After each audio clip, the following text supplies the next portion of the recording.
Assalamualaikum warahmatullahi wabarakatuh.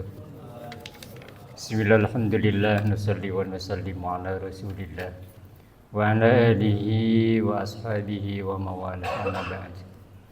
Para hadirin, ibu, bapak, jamaah salat subuh yang dirahmati Allah, puji dan syukur senantiasa kita panjatkan kehadirat Allah Subhanahu wa taala. Salawat teriring salam kita haturkan atas Nabi kita Rasulullah Muhammad sallallahu alaihi wa alihi wasallam. Bapak dan Ibu jamaah yang dirahmati Allah, di kesempatan pagi ini izinkan saya untuk menyampaikan sebuah hadis yang diriwayatkan oleh Imam Muslim rahimahullah bersumber dari Abi Ruqayyah.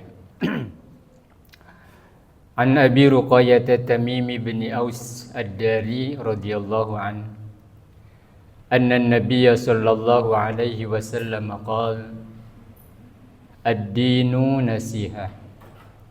Qulna liman? Qala lillah wa li kitabih wa li rasulih wa li a'immatil muslimin wa ammatihim. Hadis ini diawali dengan sebuah pertanyaan daripada para sahabat radhiyallahu an.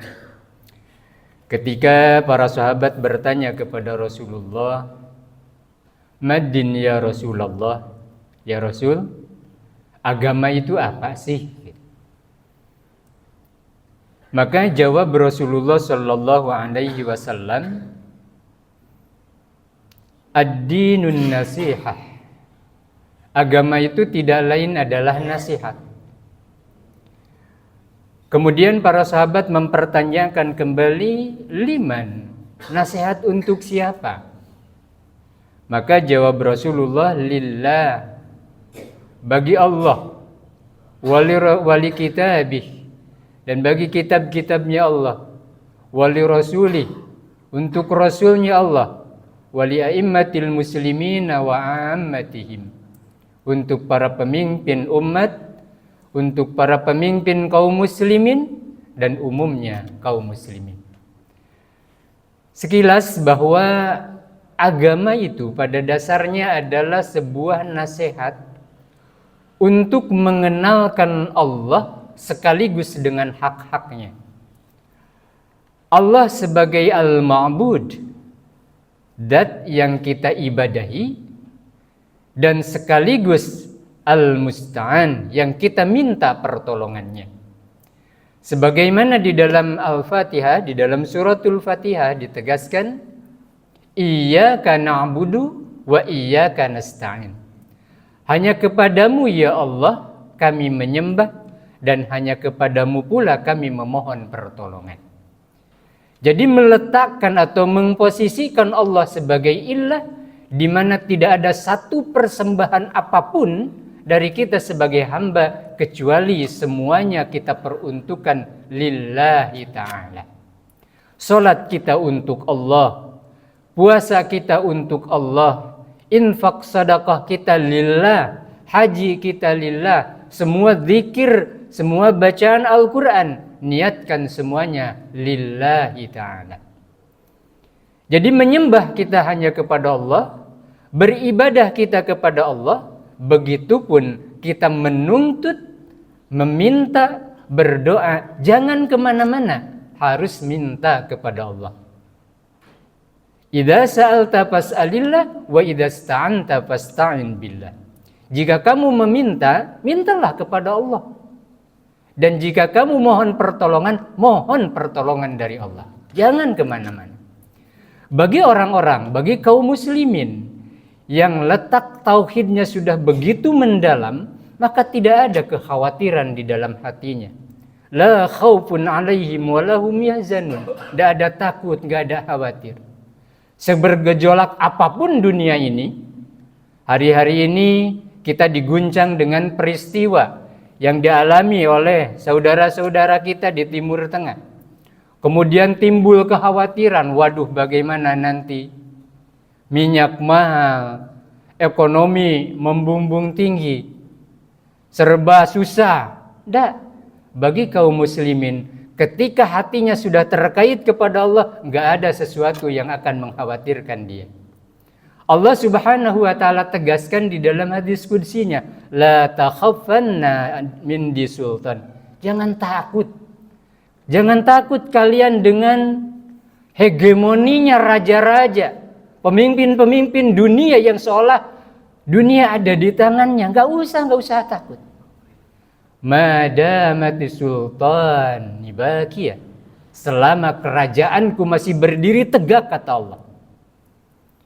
Wa sultan la yanfudu abada.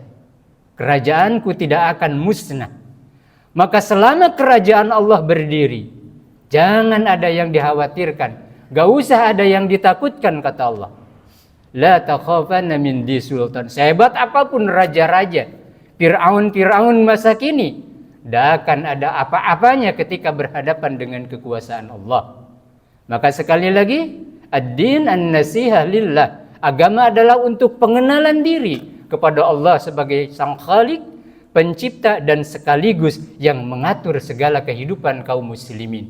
Maka bagi kaum muslimin tidak ada sesuatu yang ditakutkan, karena dia yakin apapun dan bagaimanapun tidak akan terlepas dari kuasanya Allah Subhanahu wa taala. Satu. Kemudian yang kedua, wali kitabi, nasihat untuk mengenal kitab-kitab Allah.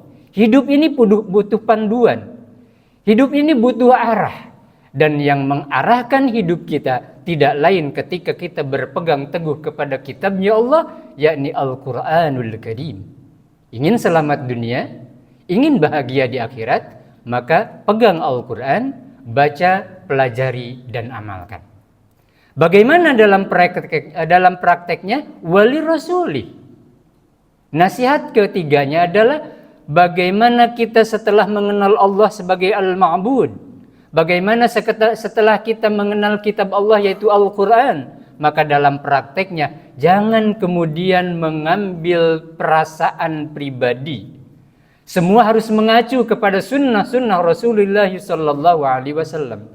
Akidahnya, ibadahnya, muamalahnya harus mengacu kepada apa yang telah dicontohkan oleh Rasulullah sallallahu alaihi wasallam. Jangan kita berpikir sendiri. Jangan kita ngambil kesimpulan sendiri. Lihat bagaimana Rasulullah sallallahu alaihi wasallam mencontohkan sebagai seorang pemimpin. Bagaimana Rasulullah sallallahu alaihi wasallam mencontohkan sebagai kepala keluarga. Bagaimana Rasulullah sallallahu alaihi wasallam memposisikan sebagai teman di tengah-tengah sahabat-sahabatnya. Maka acuan hidup Al-Quran dalam pengamalannya mengikuti apa yang dicontohkan oleh Rasulullah sallallahu alaihi wasallam. Selanjutnya wali a'immatil muslimin. Kita hidup gak bisa semau-mau kita. Hidup kita kolektif tapi terarah dengan satu komando yang dinamakan al-imam atau pemimpin. Maka kewajiban kaum muslimin selain taat kepada Allah, atiiullah wa atiiur rasul, taat kamu kepada Allah, taat kamu kepada Rasulullah sallallahu alaihi wasallam wa ulil amri minkum, dan jangan lupa taat kepada pemimpin yang ada di tengah-tengah kalian. Kewajiban kita sebagai kaum muslimin, apapun kebijakan seorang pemimpin, maka wajib bagi kita sebagai masyarakat untuk taat, tunduk, patuh atas kebijakan para pemimpin kita. Dengan catatan, selama kebijakan-kebijakannya tidak bertentangan dengan ketentuan Allah dan Rasul-Nya. Yang selanjutnya, yang terakhir, wa'ammatihim. Kita sebagai muslim dituntut untuk saling mengenal sesama kita, sesama muslim, sesama saudara. Apa sih tujuan hidup kita bermasyarakat? Tujuan pokoknya adalah kewajiban kita sebagai muslim itu adalah sebagaimana di pertemuan beberapa waktu yang lalu telah saya sampaikan, bahwa bahagia seorang muslim itu adalah ketika melihat saudaranya bahagia. Sakit seorang muslim, sedih seorang muslim ketika melihat saudaranya ada di dalam di dalam sakit atau di dalam kesedihan. Maka tugas kita sebagai seorang muslim adalah berbagi kebahagiaan dengan sesama yang ada di sekitar kita. Mampu kita membahagiakan saudara kita dengan harta, bahagiakanlah saudara kita dengan harta yang kita punya. Tidak ada harta tapi kami punya tenaga, berbagi bantuan melalui tenaga. Harta, tenaga nggak ada tapi pikiran bisa kita saling berbagi, saling membantu melalui pikiran kita. Berbagi ide. Intinya adalah apapun yang bisa kita berikan kepada saudara kita yang sekiranya itu adalah bermanfaat bagi orang-orang di sekitar kita, maka berikanlah. Kata Rasulullah ketika ditanya apa amalan yang paling utama ya Rasulullah, maka jawab Rasulullah, idkhalus surur. Amalan terbaik adalah ketika kita bisa membahagiakan saudara kita. Maka dari itu, siapapun kita, dimanapun kita, pesan agama khairun nas anfa'uhum linnas. Sebaik-baik manusia adalah dia yang paling bermanfaat di tengah-tengah manusia. Lebih kurangnya mohon dimaafkan. Assalamualaikum warahmatullahi wabarakatuh.